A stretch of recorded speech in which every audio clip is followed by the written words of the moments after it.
आज एक बड़ा ही मजेदार विषय लेके आया हूँ, विसंगति से परिपूर्ण है। तो विषय क्या है साथियों? तो सबसे पहले आप सभी का स्वागत है रचनात्मक हिंदी सबसे अलग पर। मैं हूँ कवि कुमार चंद्र रस्तोगी, लखनऊ उत्तर प्रदेश से। तो आज का जो विषय है ब्यूटी पार्लर। ब्यूटी पार्लर कौन जाना नहीं पसंद करता? हाँ, जाएंगी तो महिलाएं ही, लड़कियां जाएंगी। और पुरुष कहाँ जाएंगे? तो पुरुष जाएंगे सैलून में। सैलून आखिर क्यों जाना पसंद करते हैं साथियों? क्या खूबसूरती बढ़ जाती है? बिल्कुल हाँ, बढ़ जाती है। एक सोच है, एक विचार है, एक विचारधारा है साथियों। तो आप सभी का स्वागत है फिर से। पूरा व्यंग बहुत ही मजा आने वाला है। यह व्यंग है लखनऊ के प्रतिष्ठित अंतर्राष्ट्रीय व्यंगकार अलंकार रस्तोगी जी का व्यंग, और व्यंग का शीर्षक है, याद कर लीजिए, ब्यूटी पार्लर शरणम गच्छामि। आनंद लीजिए और मित्रों को भी आनंद दिलाइए। चैनल पे बने रहिए, रचनात्मक हिंदी सबसे अलग। आप सभी लोग का स्वागत है। नमस्कार साथियों, आप सबका स्वागत है रचनात्मक हिंदी सबसे अलग पर। तो प्रस्तुत है हास्य व्यंग ब्यूटी पार्लर शरणम गच्छामि। इस देश में मध्यम वर्गीय पति के लिए पत्नी हमेशा ही घोषित रूप से चश्मे-बददूर होती है। इस सफेद झूठ को बोलने के लिए पीछे संभवतः दो कारण होते हैं।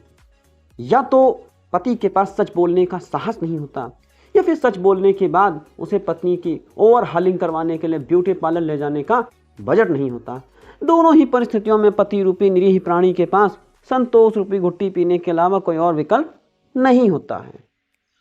कुछ पति वाणी और साधन संपन्न होने के बावजूद भी ब्यूटी पार्लर का रुख इसलिए नहीं कर पाते कि कहीं उनकी पत्नी कटरीना में कन्वर्ट होकर उनकी रजा मुराद वाली पर्सनालिटी को ठुकरा कर सलमान की मुराद न जगा लें।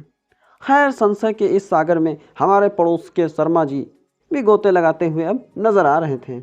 उनकी पत्नी ने खुलेआम चेतावनी दे डाली कि इस बार तो उन्हें ब्यूटी पार्लर के लिए अलग से बजट आवंटित करना ही होगा, वरना वह उनके भाई की शादी में बिना किसी मेकओवर जाने से रहीं। शर्मा जी जैसे घंघोर प्रकृतिवादी के लिए किसी अप्रकृतिवादी कार्य करने के लिए इतनी संजीदा धमकी असहनीय थी। शर्मा जी ने हर आपदा जैसे सुना, शर्मा जी ने हर आपदा और विपत्ति में मेरे पास ही राहत लेने के लिए चले आते थे। इस बार भी वैसा ही हुआ बिल्कुल। शर्मा जी पहले तो चाय की चुस्की के बीच अपना गम गलत किया, फिर अपनी पत्नी का मामला होने के कारण नियंत्रित रूप से आवेशित होते हुए बोले, यार एक बात बताओ, किस पुराण या संविधान में लिखा है कि कोई महिला किसी शादी विवाह में बिना ब्यूटी पार्लर में पैर फिराए मुंह दिखाने लायक नहीं होती? मैं उनकी बात का निहितार्थ जानते हुए भी मासूम बनने का नाटक करते हुए बोला, क्या हुआ शर्मा जी, जरा खुलकर बताइए। आप जैसे विरक्ति वाले प्राणी से ब्यूटी पार्लर का नाम सुनना बिल्कुल वैसा ही लग रहा है जैसे कोई मवाली सत्संग की बात कर रहा हो। और वैसे शर्मा जी, एक बात जान लीजिए, आजकल के युग में ब्यूटी पार्लर और आईसीयू में ऑक्सीजन दोनों ही एक समान हो गए हैं। दोनों के बिना जीवन लगभग असंभव हो गया है। या कह लीजिए कि जीवन और मरण का प्रश्न है। अब मेरे इस जवाब का घावों पर नमक सा असर हुआ। जिस चाय ने उन्हें अभी तक मिठास नजर आ रही थी, अब वह उन्हें कसैली लगने लगी। उन्हें मुझसे ऐसे जवाब की उम्मीद नहीं थी। शर्मा जी अपने क्रोध को नियंत्रित करते हुए बोले, मतलब आप ये कह रहे हैं कि स्त्री बिना ब्यूटी पार्लर के सुंदर दिख ही नहीं सकती? प्राचीन काल में कौन सा ब्यूटी पार्लर हुआ करता था? तब भी तो स्त्रियां सौंदर्य के ऊपर न जाने कितने ग्रंथ लिख डाले गए। बताइए, अप्सरा और मेनका कौन से ब्यूटी पार्लर जाती थी? फिर भी उनकी सुंदरता का कोई तोड़ नहीं था। शर्मा जी का ब्यूटी पार्लर के प्रति पूर्वाग्रह तर्कयुक्त होने अपने चरम पर था। मैंने उन्हें यथार्थ का भान कराने के लिए होम्योपैथिक दर्शन का माध्यम चुनते हुए कहा, शर्मा जी, आपको पता नहीं आजकल की महिलाओं के बीच में कितना टफ कंपटीशन है। उन्हें आजकल अपनी वाणी नहीं बल्कि अलग अलग तरह से बांधे जाने वाले साड़ी से जाना जाता है। पहले लज्जा स्त्रियों का आभूषण होती थी, आजकल साज सज्जा ही उनका स्थान ले लिया है। पहले महिलाओं का आचरण देखा जाता था, आज उनके शरीर पर कितना फैशनेबल आवरण है इसकी चर्चा होती है। पहले महिलाओं के घर में चूल्हा चौका देखती थी महिलाएं, आज उन्हें खुद ऐसा बनना होता है कि दूसरों को अपने लुक से चौंका दें। पहले उसे अबला माना जाता था, लेकिन बला की खूबसूरत कहलाने में यकीन है अब। तो शर्मा जी, अगर भाभी जी ने ब्यूटी पार्लर वाला प्रस्ताव रखा है तो तुरंत मान लीजिए, वरना आजकल कोई जीजा जी छत पर टहलते हुए नजर पाए जाते हैं तो आप हाथ मलते रह जाएंगे। फिर आप भी तो चाहेंगे कि आपकी श्रीमती जी ब्यूटी पार्लर के करिश्मे से युक्त महिलाओं के बीच में जाकर कहीं से हीन भावना का शिकार न बने। मेरी इस घंघोर महिलावादी वक्तव्य के बाद शर्मा जी का तनिक सोच में पड़ गए। फिर अपने दिल से किसी कोने में पड़े हुए धूल खा रहे रोमानी दिल को झाड़ पोंछ कर चेहरे पर शर्म की लाली लाते हुए बोले, यार बताओ, अब बात तो तुम 16 आने सच कह रहे हो। कभी कभी मुझे लगता है कि सरमाइन 40 की उम्र में है, खालिस बूढ़े लगने लगे हैं। मैं भी सोचता हूँ कि रेखा और हेमा जैसी हीरोइनों में कौन सा ऐसा लेप लगाया था जो अभी भी जवान दिखती हैं। यहाँ हमारी श्रीमती जी जवानी में बूढ़ों सा एहसास करवाती हैं। हो न हो इसके पीछे ब्यूटी पार्लर वाली बूटी ही काम कर रही होती हैं। चलो ऐसा करता हूँ, इस बार चुनाव में श्रीमती जी का गठबंधन ब्यूटी पार्लर से करवा कर देखता हूँ।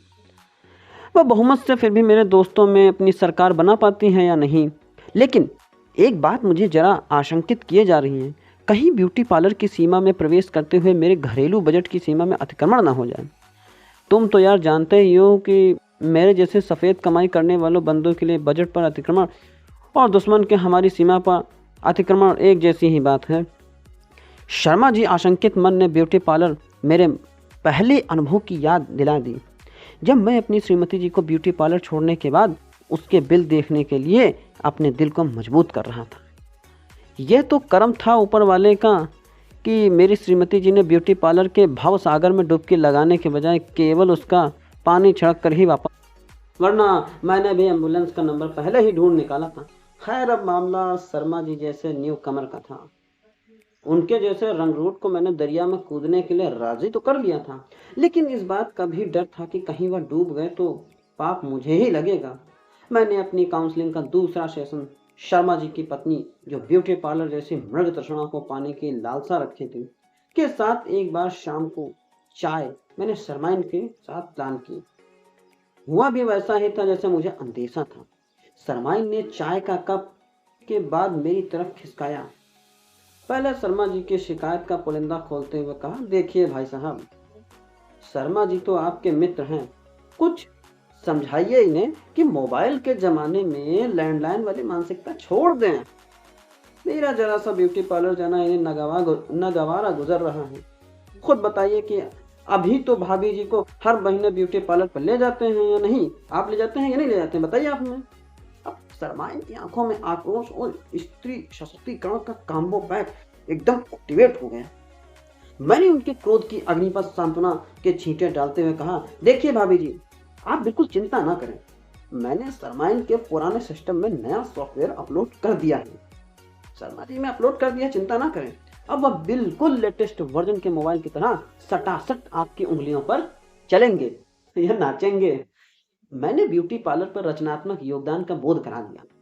अब वह आपको ब्यूटी पार्लर में सीमा में प्रवेश करने की अनुमति प्रदान कर देंगे। लेकिन मेरी इस सकारात्मक वर्णन का सुनकर शर्माइन जितनी स्पीड में खुश हुई थी, उतनी ही स्पीड में उन्होंने मेरे लेकिन आशंकित मुझे कर दिया। इस शर्त लागू टाइप वाले, लेकिन कहते हैं कि शर्माइन ने जो बिस्किट के प्लेट मेरी तरफ बढ़ाई थी वह तुरंत उन्होंने वापस ले ली।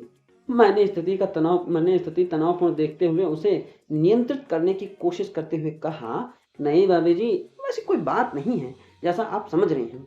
आप तो 100% ब्यूटी पार्लर पर विजय प्राप्त करने वाली हैं।